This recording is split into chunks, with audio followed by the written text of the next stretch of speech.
Hi friends, ಇನ್ನು ಇವತ್ತು ಬಂದುಬಿಟ್ಟು ರಿಪೋರ್ಟ್ ಎಲ್ಲ ನಿಮ್ಮ ಹತ್ರ ಶೇರ್ ಮಾಡ್ಕೊಳ್ಳೋಣ ಅಂತ ಹೇಳ್ಬಿಟ್ಟು ನಾನು ಕೂತ್ಕೊಂಡಿದ್ದೀನಿ.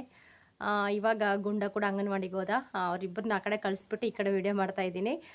ಅವರಿದ್ರಂತೂ ನನಗೇನು ವಿಡಿಯೋ ಮಾಡೋದಕ್ಕಾಗೋದಿಲ್ಲ, ಮತ್ತು ಈ ಥರ ಡೈರೆಕ್ಟಾಗಿ ಕೂಡ ಮಾತಾಡೋದಕ್ಕಾಗೋದಿಲ್ಲ. ಹಂಗಾಗಿ ಅವ್ರನ್ನಿಬ್ಬರನ್ನ ಆ ಕಡೆ ಕಳಿಸ್ಬಿಟ್ಟು ಇವಾಗ ವಿಡಿಯೋ ಸ್ಟಾರ್ಟ್ ಮಾಡ್ತಾ ಇದ್ದೀನಿ.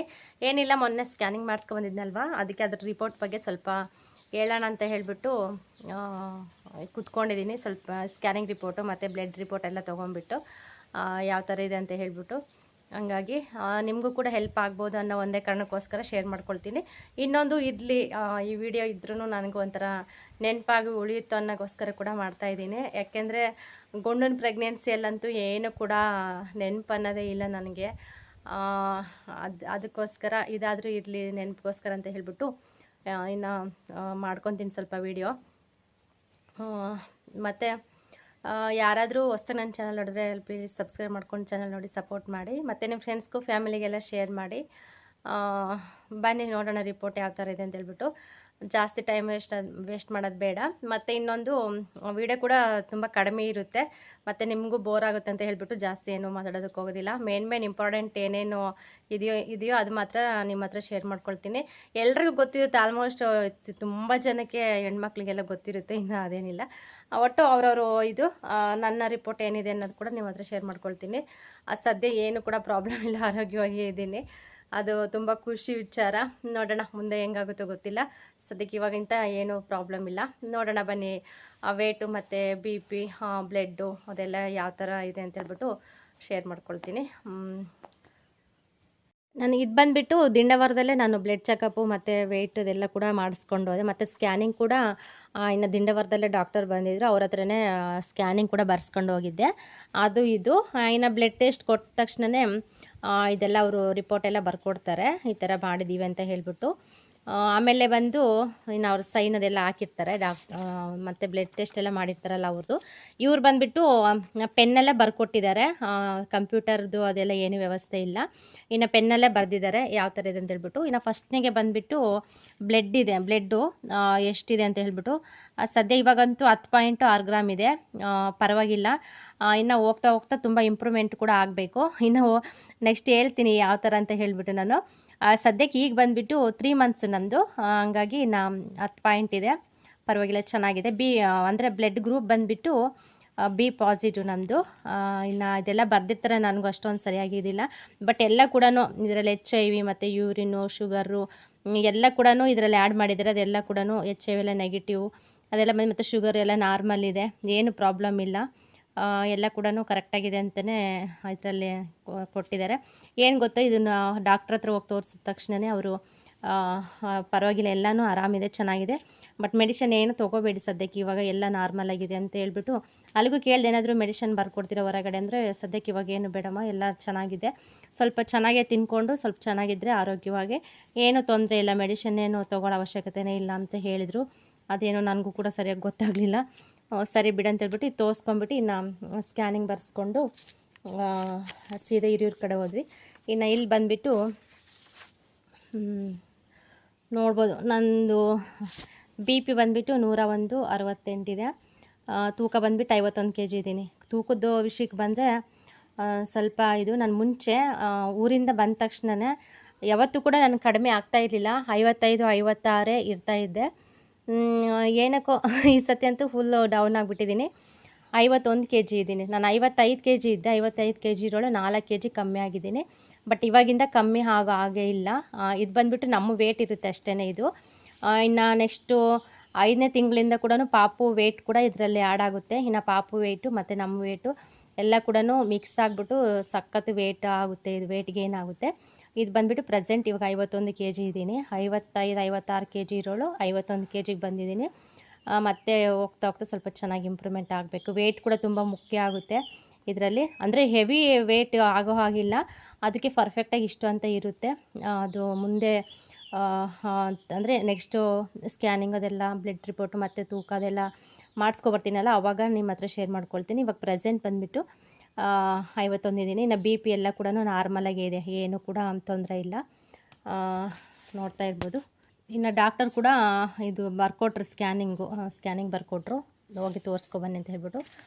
ಹ್ಮ್, ಹೋಗಿ ತೋರಿಸ್ಕೊಂಡು ಬನ್ನಿ ಅಂತೇಳ್ಬಿಟ್ಟು ಸ್ಕ್ಯಾನಿಂಗ್ ಮಾಡಿಸ್ಕೊಬನ್ನಿ ಅಂತೇಳ್ಬಿಟ್ಟು ಈ ಸ್ಲಿಪ್ ಬರ್ಕೊಡ್ತಾರೆ.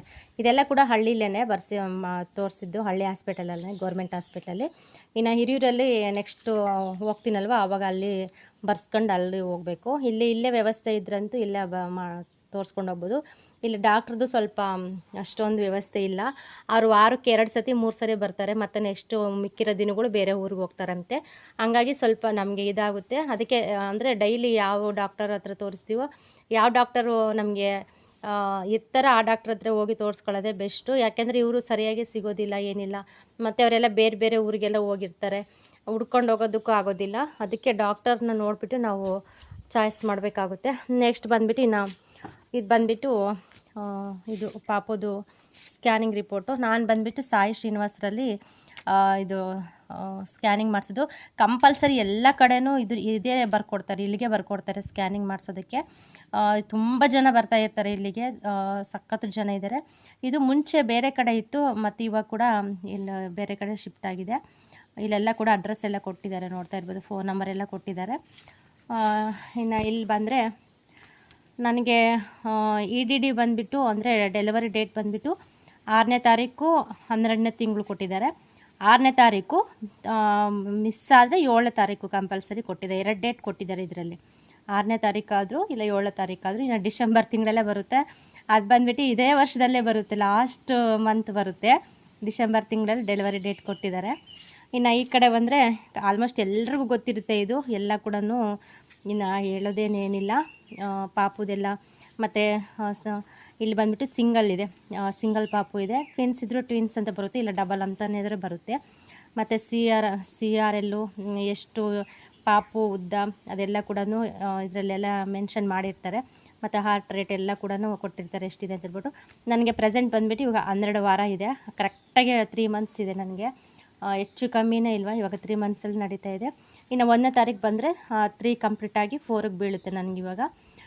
ಹೆಣ್ಮಕ್ಳಿಗೆಲ್ಲ ಕೂಡ ತುಂಬ ಕ್ಯೂರಿಯಾಸಿಟಿ ಏನಂದರೆ, ಫಸ್ಟ್ನೇ ಸ್ಕ್ಯಾನಿಂಗ್ ಮಾಡಿಸ್ಕೊಬೇಕಾದ್ರೇ ಎಲ್ಲರೂ ಯೋಚನೆ ಮಾಡೋದೇ ಹಾರ್ಟ್ ರೇಟು ಮತ್ತು ಇದು ಪ್ಲಾಸೆಂಟ ಬರುತ್ತಲ್ವ, ಅದು ಮಾತ್ರ ಯೋಚನೆ ಮಾಡ್ತಾರೆ. ಬಟ್ ಅದೆಲ್ಲ ಕೂಡ ಸುಳ್ಳು ನನ್ನ ಪ್ರಕಾರ. ಇದರಲ್ಲೆಲ್ಲ ಕೂಡ ತುಂಬ ಚೇಂಜಸ್ ಇದೆ. ನಮ್ಮ ಗುಂಡನ ಸ್ಕ್ಯಾನಿಂಗು ಈ ಸ್ಕ್ಯಾನಿಂಗಿಗೆ ಕಂಪೇರ್ ಮಾಡಿದ್ರೆ ತುಂಬ ಚೇಂಜಸ್ ಇದೆ. ಆದರೂ ಕೂಡ ಅದೇ ಆಗುತ್ತೆ ಇದೇ ಆಗುತ್ತೆ ಅಂತ ಹೇಳೋದಕ್ಕಾಗೋದಿಲ್ಲ. ತುಂಬ ಜನ ಸ್ಕ್ಯಾನಿಂಗ್ ರಿಪೋರ್ಟ್ ನೋಡಿಬಿಟ್ಟೆ ನಿನಗೆ ಹೆಣ್ಣಾಗುತ್ತೆ ಗಂಡಾಗುತ್ತೆ ಅಂತ ಹೇಳಿಬಿಟ್ಟು ವಾದ ಮಾಡ್ತಾ ಇರ್ತಾರೆ. ಒಂದೊಂದು ಸತಿ ಉಲ್ಟನೂ ಆಗುತ್ತೆ, ಹೇಳೋದಕ್ಕಾಗೋದಿಲ್ಲ, ಇದನ್ನಂತೂ ನಂಬೋಕ್ಕಾಗಲ್ಲ. ಬಟ್ ಇದು ಏನಕ್ಕೆ ಅಂತಂದರೆ ತುಂಬ ಇದರಲ್ಲೂ ಕೂಡ ತುಂಬ ಇಂಪಾರ್ಟೆಂಟು. ಮಗು ಯಾವ ಥರ ಇದೆ ಮತ್ತು ಯಾವ ಜಾಗದಲ್ಲಿದೆ ಮತ್ತು ಯಾವ ಪೊಸಿಷನ್ನಲ್ಲಿದೆ ಮತ್ತು ಪಾಪುದು ತೂಕ ಎಷ್ಟಿದೆ ಮತ್ತು ಹಾರ್ಟ್ ರೇಟ್ ಎಷ್ಟಿದೆ ಮತ್ತು ಏನಾದರೂ ಪ್ರಾಬ್ಲಮ್ ಇದೆಯಾ ಅಂತ ಹೇಳಿಬಿಟ್ಟು ಈ ಸ್ಕ್ಯಾನಿಂಗಲ್ಲೆಲ್ಲ ಕೂಡ ನಮಗೆ ಗೊತ್ತಾಗುತ್ತೆ. ಇದು ಬಂದುಬಿಟ್ಟು 3 ಮಂತ್ಸ್ ಸ್ಕ್ಯಾನಿಂಗು. ಇನ್ನು 5 ಮಂತ್ಸಿಗೆ ಬಂದುಬಿಟ್ಟು ಅನಾಮಲಿ ಸ್ಕ್ಯಾನ್ ಅಂತ ಬರ್ಕೊಟ್ಟಿದ್ದಾರೆ ನೋಡಿ. ನಾನು ಬಂದುಬಿಟ್ಟು ನೆಕ್ಸ್ಟು ಅನಾಮಲಿ ಸ್ಕ್ಯಾನ್ ಬಂದುಬಿಟ್ಟು 18ರಿಂದ 22 ವಾರಗಳ ಒಳಗೇ ಮಾಡಿಸ್ಬೇಕು, ಅಂದರೆ 5 ತಿಂಗಳಲ್ಲಿ ಮಾಡಿಸ್ಬೇಕು. ನನಗೆ ಬಂದುಬಿಟ್ಟು ನೆಕ್ಸ್ಟು ಇವಾಗ ಜುಲೈಗೆ ಬನ್ನಿ ಅಂತ ಹೇಳಿಬಿಟ್ಟು ಬರ್ಕೊಟ್ಟಿದ್ದಾರೆ. ಇನ್ನೊಂದು ಇದರಲ್ಲಿ ಜುಲೈಗೆ ಹೋಗಿ ಸ್ಕ್ಯಾನಿಂಗ್ ಮಾಡಿಸಿದ್ರೆ ಇದರಲ್ಲೆಲ್ಲ ಕೂಡ ಅರ್ಥ ಆಗುತ್ತೆ. ಇದರಲ್ಲಿ ಏನಂದರೆ ಹಾರ್ಟ್ ರೇಟು ಮತ್ತು ಪಾಪುದು ಬೆಳವಣಿಗೆ ಯಾವ ಥರ ಇದೆ ಮತ್ತು ಯಾವ ಪ್ಲೇಸಲ್ಲಿ ಇದೆ ಮತ್ತು ಕರೆಕ್ಟಾಗಿ ಗ್ರೋತ್ ಆಗ್ತಾ ಇದೆಯಾ ಇಲ್ವಾ ಅಂತ ಹೇಳಿಬಿಟ್ಟು ಇದರಲ್ಲಿ ಕೊಟ್ಟಿರ್ತಾರೆ ಅಷ್ಟೇ. ನೆಕ್ಸ್ಟ್ ಬಂದುಬಿಟ್ಟು ಅನಾಮಲಿ ಸ್ಕ್ಯಾನ್ ಮಾಡಿಸ್ತೀವಲ್ಲ, ಅದ್ರಾಗ ಪಕ್ಕ ಗೊತ್ತಾಗುತ್ತೆ ಏನಾದರೂ ಪಾಪುದು ಪ್ರಾಬ್ಲಮ್ ಇದೆಯಾ, ಇಲ್ಲ ಕಿಡ್ನಿಲಾಗಲಿ, ಇಲ್ಲ ಬ್ರೈನಲ್ಲಾಗಲಿ, ಮತ್ತು ಮೂಳೆಯಲ್ಲಾಗಲಿ, ಮತ್ತು ಬೆಳವಣಿಗೆ ಆಗಲಿ ಏನಾದರೂ ತೊಂದರೆ ಇದೆಯಾ ಅಂತ ಹೇಳಿಬಿಟ್ಟು ಈ 5 ತಿಂಗಳಲ್ಲಂತೂ ಪಕ್ಕ ಗೊತ್ತಾಗುತ್ತೆ.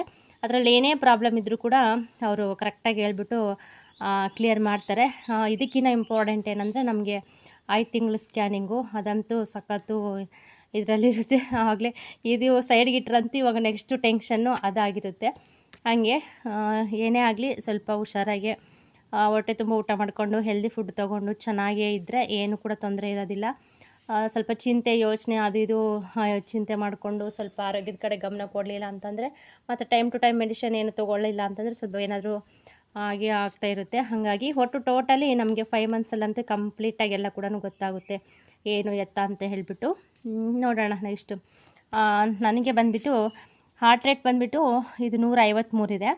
ನಮ್ಮ ಗುಂಡಂದು 167 ಇತ್ತು. ಫಸ್ಟ್ನೇ ಸ್ಕ್ಯಾನಿಂಗ್ಗೆ ಅವನದು 167 ಇತ್ತು, ಇದು 153 ಇದೆ. ಅವಂದು ಬಂದುಬಿಟ್ಟು ಪೊಸಿಷನ್ ಬಂದುಬಿಟ್ಟು ಆಂಟೇರಿಯರ್ ಇತ್ತು, ಇದರಲ್ಲಿ ಬಂದುಬಿಟ್ಟು ಪೋಸ್ಟೀರಿಯರಲ್ಲಿದೆ. ಇಲ್ಲಿದೆ ನೋಡಿ, ಪೋಸ್ಟೇರಿಯರ್ ಅಂತ ಇದೆ ಇದರಲ್ಲಿ. ಅವನಿಗೆ ಬಂದುಬಿಟ್ಟು ಆಂಟೇರಿಯರ್ ಇತ್ತು.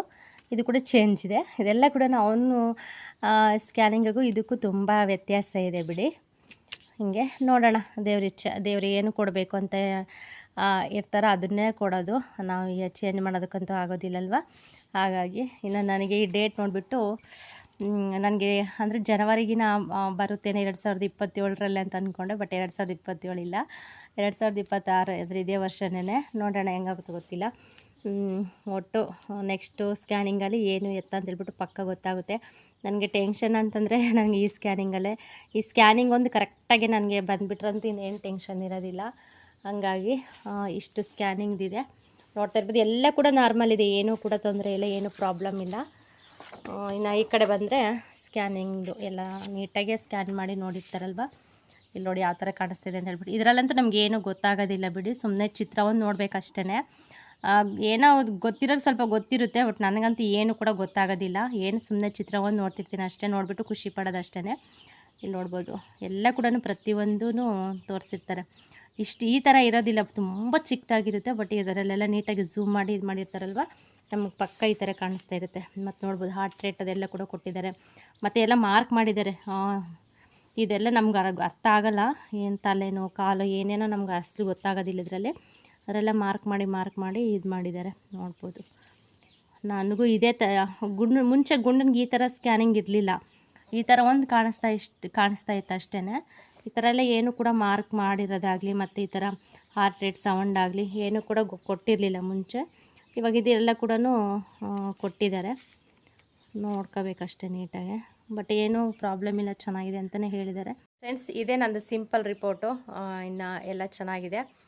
ಮತ್ತು ಕಮೆಂಟ್ ಮಾಡಿ, ನಿಮ್ಮ ಕಡೆಯಿಂದ ಏನಾದರೂ ನನಗೆ ಸಜೆಷನ್ ಹೇಳಬೇಕಂತ ಇದ್ದರೆ ಖಂಡಿತ ತಿಳಿಸಿ, ನಾನು ಅದನ್ನು ಪಾಲಿಸ್ತೀನಿ.